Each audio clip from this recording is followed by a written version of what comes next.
A continuación, se dirige a ustedes el señor presidente de la República, Gustavo Petro Urrego. Indudablemente, no se trata simplemente de un reconocimiento como sujeto de reparación colectiva, términos del derecho internacional humanitario, del Estado, porque aquí tendría que hablar no como jefe de gobierno, no como jefe de la administración, sino como jefe de Estado, es decir, a nombre de los tres poderes públicos.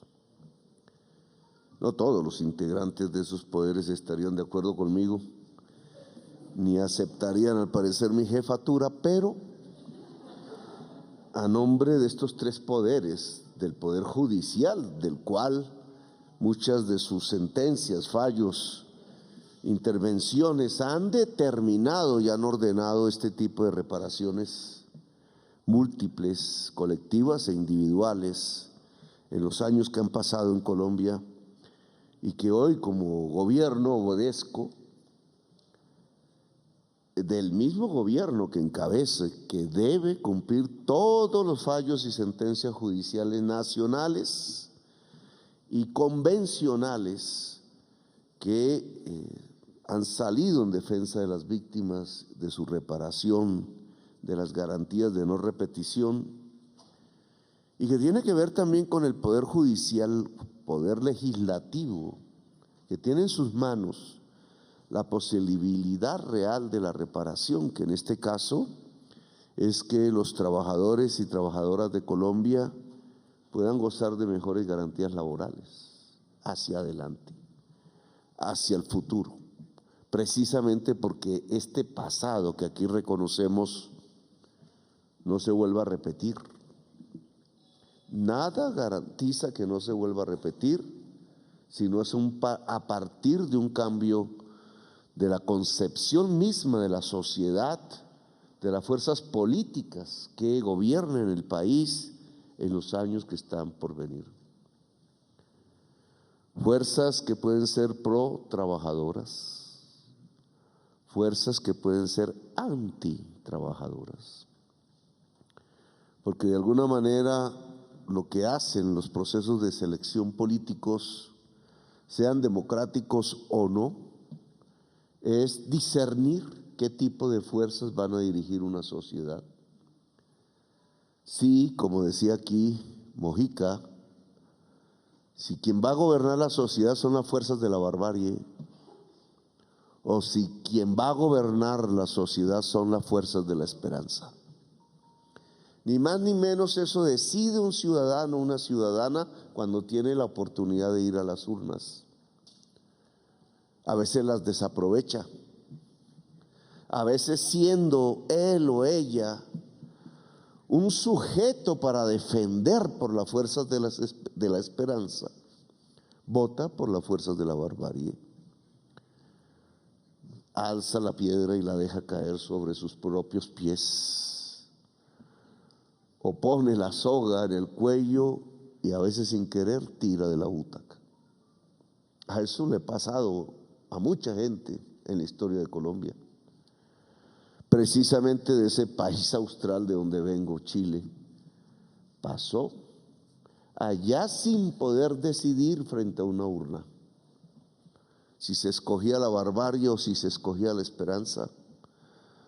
Sin poder decidir, los condujeron a la barbarie. En unos hechos que, a pesar de la diferencia histórica hace 50 años, medio siglo, sin pasar por las diferencias regionales de historia, de época, indudablemente hoy nos deberían enseñar en muchos de sus aspectos para no repetir la historia. No repetir la historia pasa por reconocer lo que pasó. Aquí estamos haciendo un reconocimiento de lo que pasó. Trata entonces de que esta sociedad no repita la historia, incluso ante una urna seleccionando la barbarie. Los números están aquí, los han repetido varios de las personas que han pasado por este atril. Sí, son 3.295 sindicalistas, hombres y mujeres, asesinadas. Es como las viejas masacres de obreros a principios del siglo XX. No hay mucha diferencia. Aquellos estaban concentrados, aquí fue por separado. Las masacres de obreros de las bananeras, ¿no hablan de estos números? No fue Jorge Eliezer Gaitán el que tuvo que poner esos números en algún debate en el Congreso de la República del entonces. A partir de allí se empezó a conocer. No fue nuestro premio Nobel de literatura el que tradujo en la comunicación del realismo mágico los episodios de una inmensa masacre de obreros acontecida allá en la zona bananera, en el hoy Magdalena, junto al Caribe, de trabajadoras y trabajadores que cortaban el banano para una empresa a la cual llamaban United Fruit, que creo es la misma, hay que ver, que pagaba centavos por cada banano para que el movimiento paramilitar matara sindicalistas. No es la misma historia. Separada por unas décadas, no es la misma empresa, no es la misma actitud.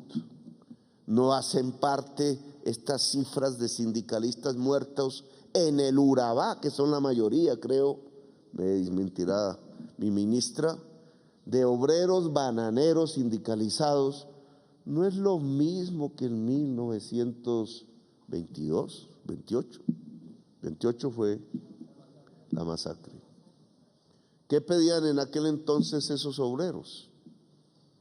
Mejores condiciones laborales, menor jornada de trabajo, mejores salarios. ¿Qué pedían los obreros bananeros de hoy asesinados en el Urabá? Lo mismo. Aquí hay una historia que va por las décadas y que traspasa los siglos, que tiene en esa historia un análisis, algo que pensar, algo que pasa, que no es solamente de Colombia, que se expande en el mundo. Estos obreros asesinados, hombres y mujeres sindicalizados, estos 1954, casi 2000, ya sumamos 5000, que fueron desalojados a la fuerza de su lugar de trabajo y de su lugar de vivienda para que no organizaran obreros, para que no dirigieran trabajadores y trabajadoras, para que el esfuerzo de organizarse no fructificara, porque ese era el objetivo. Estos 7650 obreros y obreras amenazados para que sucediera lo mismo, para que se callaran, para que se silenciaran, para que no pensaran en los demás. ¿Qué es lo que quieren suspender a partir de la muerte, el desalojo, desplazamiento forzado o amenaza en una persona, hombre o mujer? ¿Qué es lo que buscan? Pues que no organice, que no piense en los demás. Muerto, pues por lo que sabemos hasta el día de hoy, no lo logra hacer. Amenazado logra el mismo objetivo. Desplazado logra el mismo objetivo. Ese poder de pensar en los demás entre el mundo del trabajo, ni más ni menos, se plasma en organización. Y cuando hay organización obrera, se plasma en mejores condiciones laborales. Y creen ciertos empresarios y empresarias que si hay mejores condiciones laborales, entonces tienen menos ganancias y matan por la ganancia. Porque aquí no podemos esconder lo que hay detrás de esta historia. Es que vinieron de Marte y mataron los sindicalistas en Colombia, que de pronto aparecieron unos seres malos y se llevaron por delante miles de obreros y obreras asesinados como en las masacres de antes.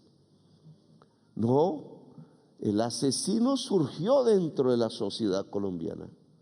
El asesino surgió dentro de la política colombiana y dentro del Estado colombiano y dentro de la empresa colombiana. No podemos bajar los ojos. Uy, Petro, ¿estás dividiendo la sociedad? No, tratemos de reconocerla para que no se repita la historia. Detrás de esta muerte hay unos beneficiarios.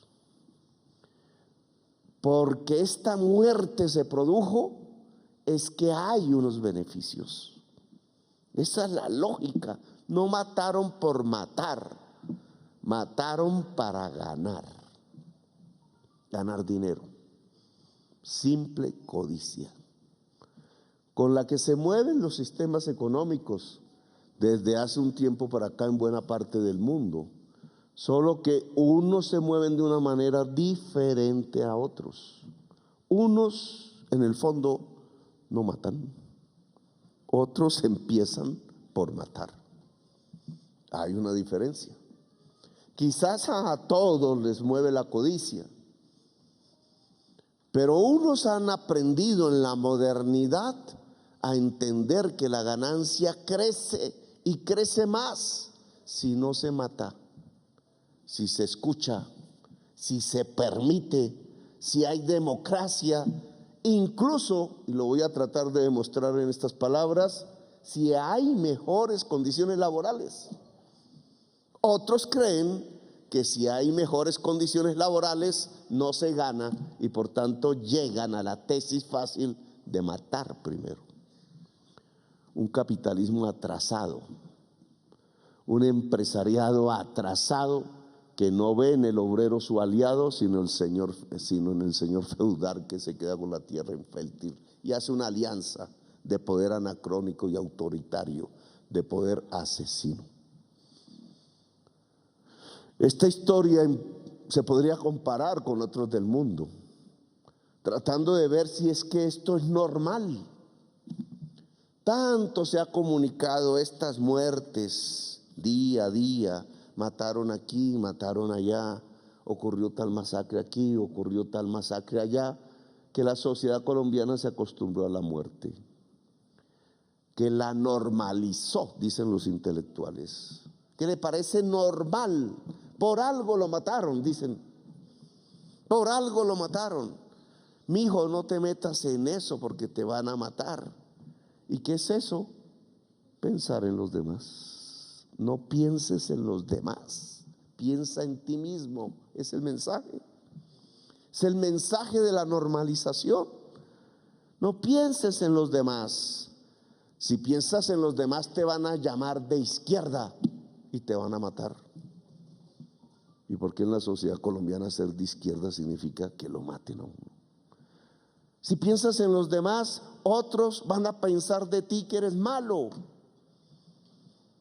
que el sindicalismo es malo, que toda actividad que se llame solidaridad, es decir, pensar en los demás, es mala, que el cooperativismo es malo, que discutir en una reunión religiosa los problemas de la sociedad y del barrio es malo, que hacer una asamblea para discutir los problemas del campesino en alguna vereda es malo, es terrible, que organizarse para pensar es malo, que todo lo que signifique pensar en el otro y en la otra es malo. Solo quieren que pensemos en nosotros mismos. Y lo que pasa es que el ser humano, al pensar en sí mismo y no pensar en los demás, deja de ser humano.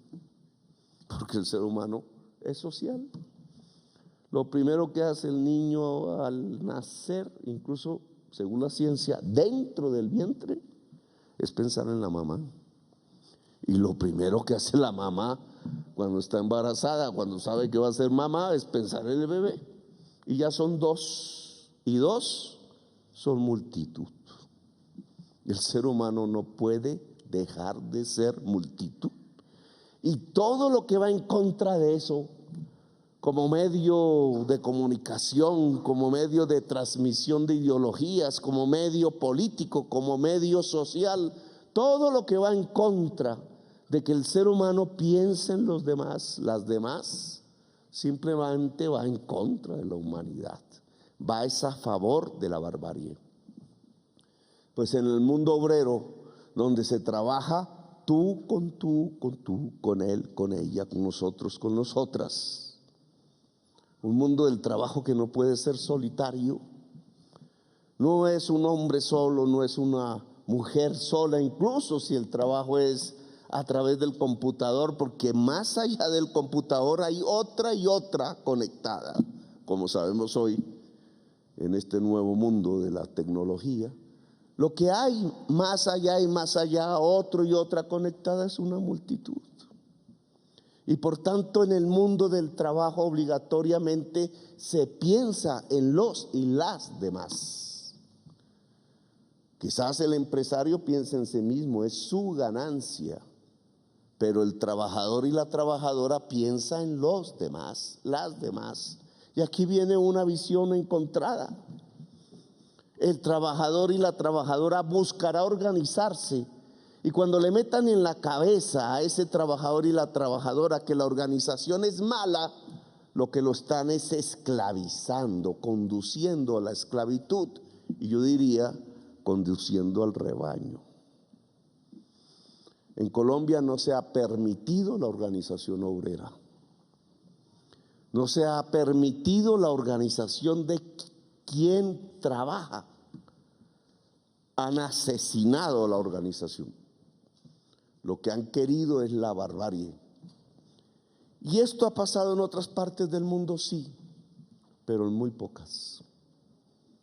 Lo que estos niveles de asesinato en estas cifras demuestra es que nos parecemos a algo que pasó en la historia en Indonesia, cuando mataron todo un partido político por centenares de miles de personas, cuando no tenía un solo arma en su poder, solo por ser de ese partido político. Indonesia, en los años 65. Cuando yo empecé a vislumbrar la vida política, teniendo 13 años, salí del colegio un día, 11 de septiembre del 73, niño era, 13 años, con mis compañeritos, no era mixto el colegio, prohibían que los colegios fuesen, porque entonces decían que eso era una perversión. No podíamos conocer a la otra y la otra no podía conocer al otro. Y salimos a la calle a bloquear, porque nos decía el corazón nada más que lo que habían hecho en Chile era muy malo. Pues en Chile pasó esto mismo, solo que acortado en el tiempo. Mataron miles de sindicalistas, miles. Desaparecieron miles y exiliaron millones. Destruyeron la esperanza en Chile y lo que hubo fue la barbarie. Convencieron a un ejército, los dueños de la codicia, para matar la esperanza. Eso pasó en Chile. Y el dueño de la barbarie gobernó hasta el 90. Mató miles de obreros, acabó la organización obrera, pensando que iban a ganar más. Hoy están arruinados. Mataron al presidente. Lo mismo que hicieron con el Palacio de Justicia, lo hicieron con el Palacio de la Moneda antes. De ahí aprendieron.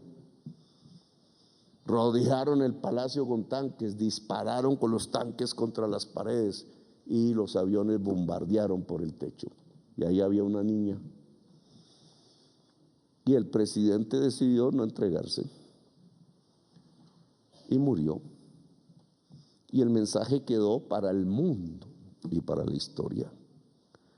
Si comparo estas cifras con las chilenas, estas cifras son mayores.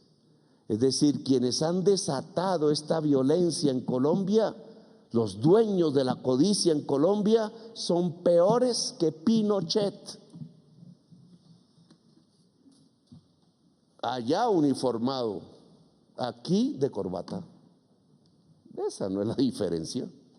Puede tener uniforme, puede tener corbata, pero fue el de aquí más asesino que el del uniforme.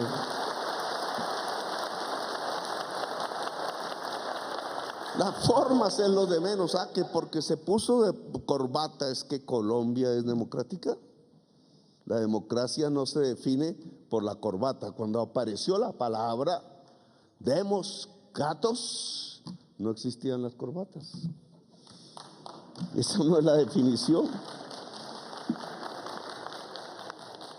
Pues los de civil aquí con corbata en sus escritorios mataron más que el uniformado de Chile llamado Pinochet. Y si lo comparo con Argentina, igual. No puedo decir que Videla mató más que en Colombia. El uniformado Videla mató menos que en Colombia. Ya le llamaban dictadores. En Colombia, presidentes. Pero mataban más. Me van a decir, no, los presidentes no eran los que mataban. Bueno, o se silenciaban y permitían que los dueños de la codicia mataran a los obreros y a las obreras. Eso es lo que pasaba en Colombia. Por omisión permitían el asesinato. Ordenaban que el retén militar dejara pasar a los asesinos, ¿o no era así? Y al lado se oían los tiros como en el Salado y mataban los campesinos, 48 creo, no me acuerdo del caso del Salado. En Urabá era así, por eso hay estos miles de asesinados. ¿Quiénes matarían más que en Colombia entonces? Mirando el mundo, sí hay. Mire con quién nos compararíamos. Franco fusilaba a los sindicalistas. Mussolini encarcelaba a todo el mundo obrero, por eso Gramsci, el enorme Antonio Gramsci, casi muere en la cárcel. Y Hitler. ¿Quiénes son los asesinos que más asesinaban en Colombia por la misma codicia? Hitler. Ese es el mundo en el que hemos estado. El mundo que hay entre Hitler, Franco y Pinochet y Videla, en el intermedio. Esa ha sido la Colombia de las pasadas décadas. Y por eso tenemos este número abrupto, enorme, de trabajadores y trabajadoras asesinadas y desplazadas y exiliadas. En mi vida política, desde esos 13 años, cuando yo iba ahí en Zipaquirá, 3 cuadras más allá de mi colegio, al sindicato de Peldar, que fue donde empecé a hacer mis primeras reuniones, a escuchar, porque yo era un jovencito. Los cuadros de las paredes, me acuerdo que tenían los afiches del pueblo de Vietnam resistiendo, que después triunfó. Desde ahí hasta esta fecha he visto, he conocido muchos hombres y mujeres que fueron asesinados por ser sindicalistas y desaparecidos, o que me encuentro a veces por allá en esos países que me da por recorrer y están allí exiliados.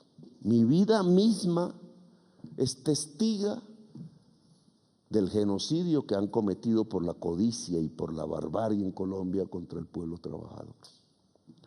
Y por eso, pues me alegra estar reconociéndolo como jefe del Estado. Si algún día el pueblo colombiano vuelve a elegir la barbarie o se impone la barbarie sobre el pueblo colombiano, dirán: no, es que este reconocimiento no vale porque el presidente era de izquierda. Ya verán, algunos lo verán. Pero este reconocimiento vale porque la mayoría del pueblo nos eligió, y con la fuerza de ese pueblo y de esa legitimidad puedo decir que el movimiento sindical colombiano fue víctima de la violencia en miles de asesinados por la codicia y por la barbarie.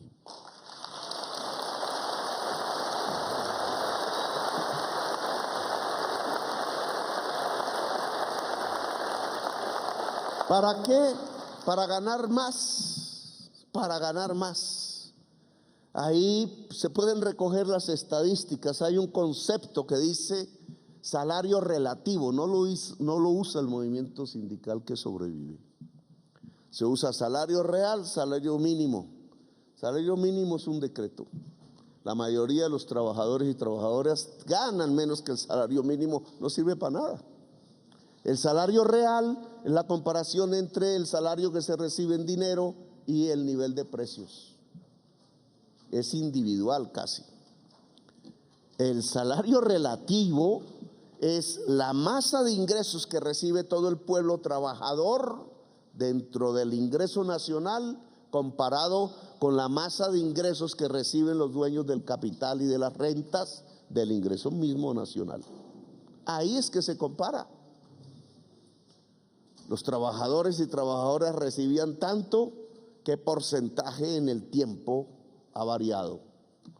Pues el salario relativo se ha desplomado en Colombia y el ingreso que reciben los dueños de capital y de la renta ha crecido en Colombia durante este mismo periodo. Es decir, que las ganancias adicionales a lo que en 1970 tenían los dueños del capital, hasta la fecha se ha producido a partir de la sangre y de la muerte. Un capitalismo extraño mata a sus propios trabajadores, porque la ganancia nace del trabajo, de la fuerza laboral.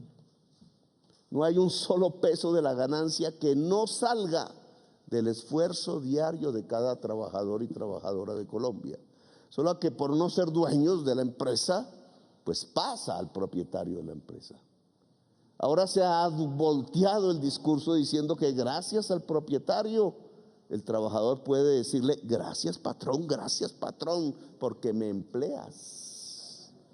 No, es el empleado el que le produce la ganancia al patrón. Esa vieja idea, antigua idea, que todavía no ha podido ser rebatida por nada, es la que hace que el capitalismo pueda ver en la fuerza de trabajo el mayor factor de la ganancia, si quiere. Si quiere. Ha sucedido en la historia. Aquí lo que hemos tenido es un capitalismo raquítico, que entonces cree que se gana porque se extiende la jornada laboral. Si pudiera ser de 24 horas, aplaudiría.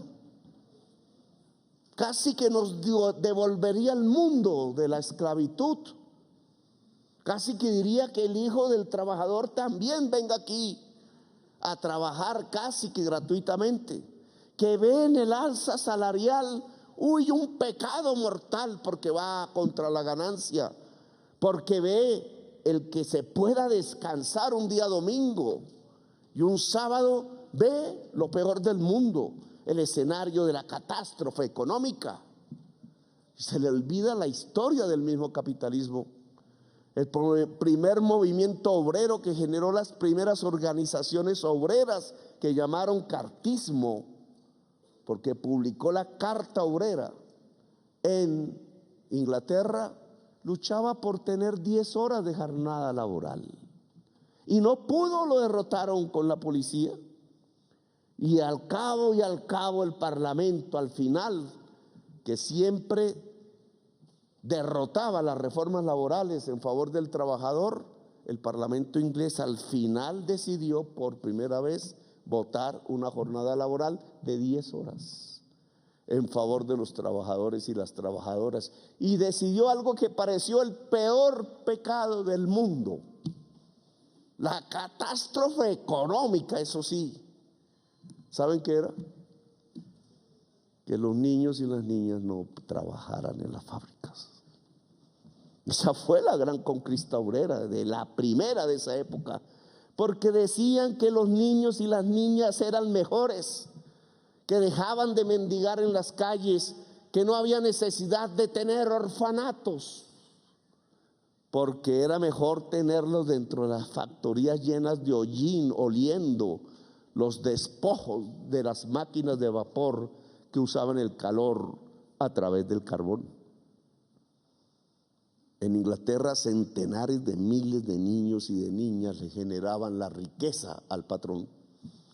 Y fue un pecado que los sindicalistas de ese entonces le dijeran al mundo que los niños y las niñas no deberían trabajar, y que debería haber una jornada laboral, y que debería haber días de descanso, y que debería haber un encuentro entre las fábricas de diálogo entre el pueblo trabajador, la fuerza laboral y el patrón. ¡Qué pecado! Así se fundó realmente el capitalismo moderno. Fueron los obreros, fueron los sindicatos y los sindicalistas y las sindicalistas las que trajeron el desarrollo al mundo. En Colombia en eso no se ha creído. Estamos más atrás que la Inglaterra del siglo XIX, que la de los libros de Charles Dickens. Quisiéramos que los niños trabajaran también dentro de las empresas para generar ganancias, y por eso mataron estos sindicalistas, porque estos sindicalistas pedían lo mismo que los obreros ingleses del siglo XIX, lo mismo, que hubiera condiciones laborales y no nuevas esclavitudes. Por eso la estadística da que de la riqueza de Colombia, cada vez más a través de este tiempo, desde los años 70 hasta la fecha, la riqueza va más al dueño del capital y no va al dueño y la dueña del trabajo. ¿De qué se trata ahora? Se trata de que esto cambie. El cambio consiste en eso. El cambio consiste en decirle a nuestros empresarios y empresarias, que muchos lo comprenden: oiga, esta historia en donde mandaron a matar en la zona bananera, tanto en el 28 como en los años 70 y 80, no debe repetirse. Esta historia donde destruyeron la organización obrera no debe repetirse. Esta historia en donde le dicen a los niños y a las niñas, incluso en las escuelas, que el sindicalismo es malo, no debe repetirse. Sin sindicalismo no hay democracia. Así de simple.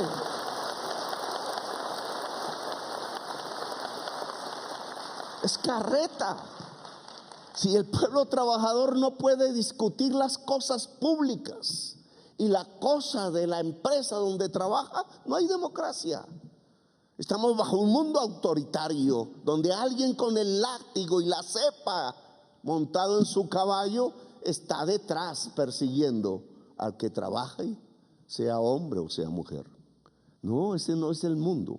El mundo moderno hace crecer las ganancias como nunca antes se habían visto. Unos ricos que jamás el mundo del siglo XIX se hubiera imaginado que existieran. Gente mega rica. Los nombres aparecen en las revistas, pero ¿saben cómo construyen esas ganancias? Aumentando la productividad, no la jornada de trabajo. La jornada de trabajo tiene un límite físico. En cambio, la productividad tiene una base que no es el tiempo diario y cotidiano. La productividad tiene como base el cerebro, el conocimiento, y resulta que el conocimiento es elástico. Yo diría que es infinito. Entre más conocimiento aplicado a la producción, más un trabajador y una trabajadora produce cosas en la misma unidad del tiempo. Y entre más lo hace, más riqueza individual y social hay. Y entre más riqueza social hay, la nación es más próspera y el empresario y el trabajador pueden ganar de la productividad. El trabajador y la trabajadora tienen prosperidad y el empresario se vuelve mega rico. Ese es el pacto que hay hoy. Ese se llama acuerdo nacional. El acuerdo nacional no es como se vuelve el trabajador un esclavo, porque solo iríamos a la barbarie. El acuerdo nacional es como la producción en Colombia crece a partir del conocimiento. Para eso hay que hacer universidades, no solo privadas, sino universidades para toda la juventud.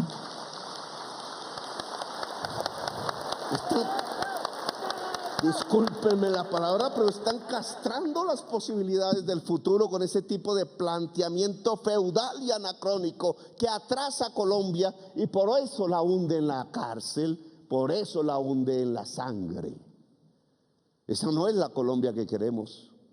No es lo que intentaba hacer el grupo de soldados jóvenes sin saber ellos qué pasaba cuando se disfrazaron de miembros del Estado Mayor Central de las disidencias en el sur de Córdoba.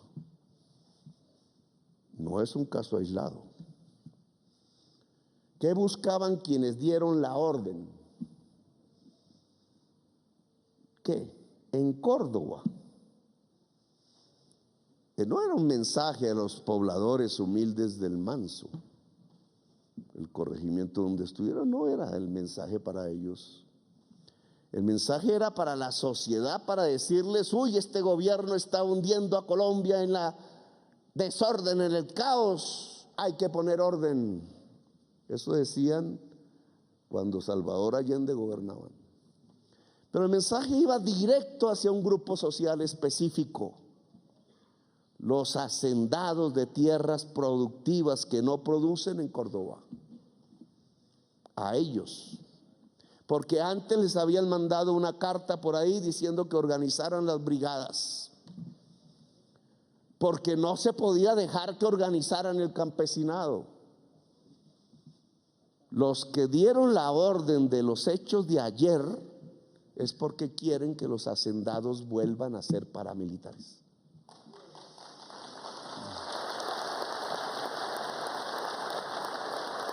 Es decir, a que repitamos esta historia. Yo les digo, vayan a ser estúpidos en eso. Primero, ningún soldado se debe prestar otra vez a fusilar jovencitos y a matar campesinos. Eso no puede ser en Colombia. Ningún soldado de la patria se puede prestar a ese tipo de órdenes, porque eso solo nos lleva a la barbarie. El ejército de Colombia no se llena de gloria ni de honor, se llena de sangre. No es ese el camino. Se llena de indignidad. No es ese el camino. El camino lo dijo Bolívar. Maldito el soldado que apunte su arma contra el pueblo. No apunten las armas contra el pueblo. Y ese mensaje que le querían dar unos que están asustados de los procesos judiciales porque saben que cometieron crímenes fuera de este país y dentro de este país, asustados porque se descubra la verdad y entonces tratan de hacernos matar entre nosotros. Pues yo le digo a los hacendados de Córdoba, la propuesta del gobierno es simple, fácil. Les estamos comprando no la hacienda, sino la mitad de la hacienda a precio comercial. Pagamos para que un campesino pueda tener una parcela y se cultiven alimentos en Córdoba. Eso es un negocio para el hacendado, para el campesino y para el país. ¿Para qué van a acudir a esos llamados de sirena volviendo a un paramilitarismo que mató a los mismos hacendados en Córdoba? Porque esto tiene otras cifras de muerte, no solo las del pueblo, también cuántos ricos hacendados de Córdoba no le quitaron las tierras a la fuerza. Ahora toca recuperárselas. No es ese el camino de Colombia. El camino de Colombia no es entonces con unos hacendados embrutecidos matando campesinos porque sí. Porque el campesinado simplemente quiere hacer un surco en la tierra para sembrarle la comida a los que en estas ciudades comen, que son todos y todas. Entonces aliarse a un empresariado que cree que la ganancia nace volviendo al trabajador un esclavo, extendiendo las jornadas. Ese camino no es el del mundo. Ese camino no es de hoy. Ese camino no es contemporáneo, no es del futuro. Ese camino es el de la barbarie y del pasado. No lleven a Colombia al pasado. No es la barbarie de antes. Hay que llevar a Colombia al futuro. Y entonces es la esperanza. Está bien puesto. O es la barbarie o es la esperanza. El presidente de la República le pide a la sociedad colombiana que vayamos con la esperanza, no con la barbarie.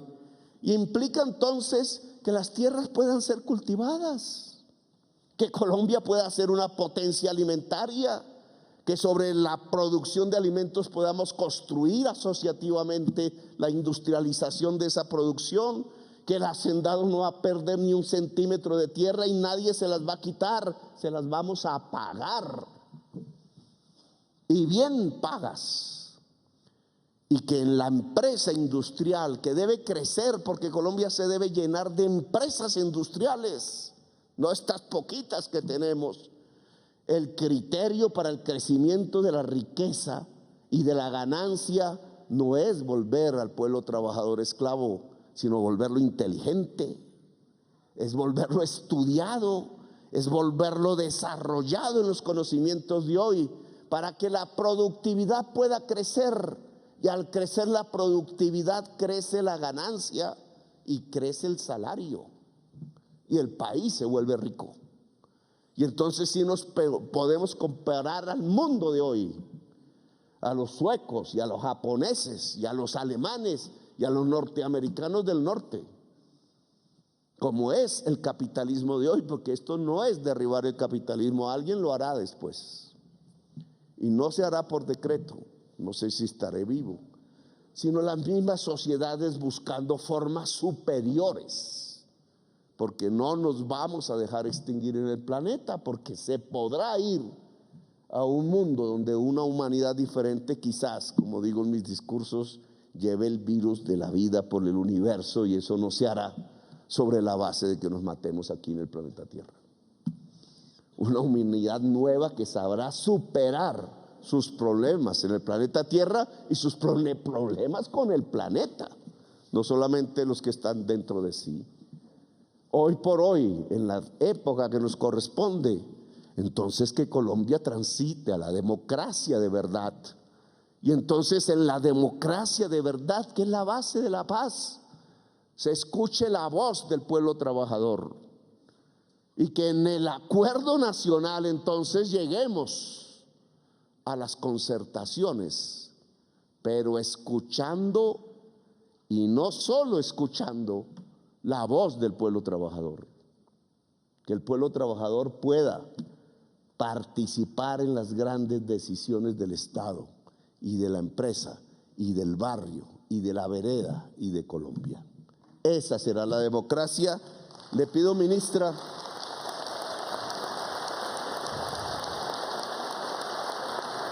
que en esto que se llama un plan de reparación colectiva que hay que construir,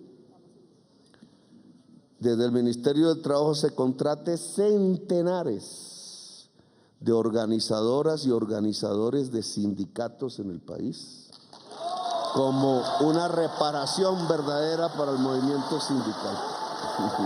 Gracias, muy amables.